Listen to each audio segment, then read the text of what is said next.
Hi everybody, welcome back to the channel and welcome to Airbrushing Memories of Steam. We've got a vintage piece we've got here. Found this piece on Pinterest and thought, yeah, really fancy painting that. We've got a train going back in the distance, train track, and we've got a woman to the foreground. So I think a real nice piece. We're doing this in a monotone, so we're going to do it in Payne's Grey. We're going to use the Iwata Custom Takumi for this one. It's quite a small piece. I've projected this one up on a piece of paper here and lightly penciled it out. I'd say this is around 11-inch square on this, so quite a detailed piece to put in once it's all together. So this is going to be a time lapse because it's going to be quite a long piece to do, so you're going to see it in a time lapse, and I'll do some little intervals. When I've done a piece, I'll do a live bit and then talk you through what I've done, how I've done it. Going to use my shields for this one,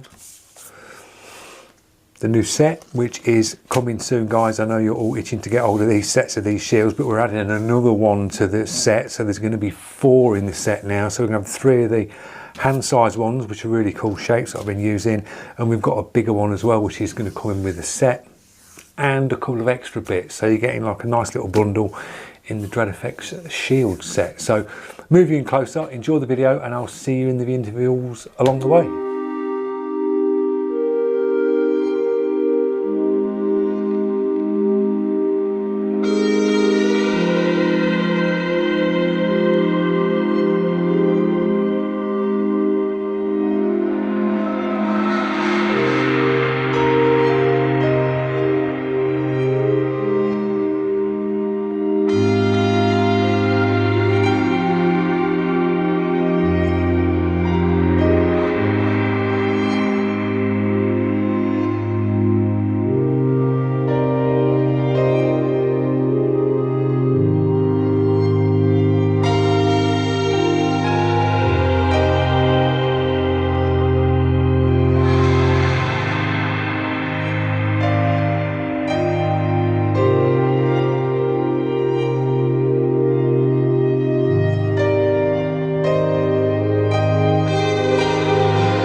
There you go guys, we got it down really quick as well. Just literally, the Micron, I've done 1 full cup with the Micron, and it wasn't a full cup to the brim, it was like up to about here. And I've still got some left. And I was literally just touching the trigger and just flicking the trigger and sketched it out really quick. Really easy one to do. Just sort of going along, sketching it out, and we got it down. A couple of little highlights with the Posca paint pen, job done. Nice one to do on a Sunday afternoon. Love the, just like the monotone look. This actual piece was like black and white, and I thought, no, I'm going to do it in the Payne's grey. It's just a really nice tone to do like vintage type stuff in. So I hope you've enjoyed it. Seen it sort of progress in the time lapse. Really good one to do. I've got a few more that are like this that I want to have a go at. Same sort of tones, really liking this just one tone. You can just crack on, you can just build it up, overlay it to go darker where you need to go darker, and just you can just enjoy it instead of stop start, colour mix, colour mix, colour mix. I don't enjoy that. I'd rather enjoy doing something one tone like this and just get on and just paint and paint, just crack on with it. So drop your comments, tell me your thoughts, and I will see you all in the next one. Cheers guys.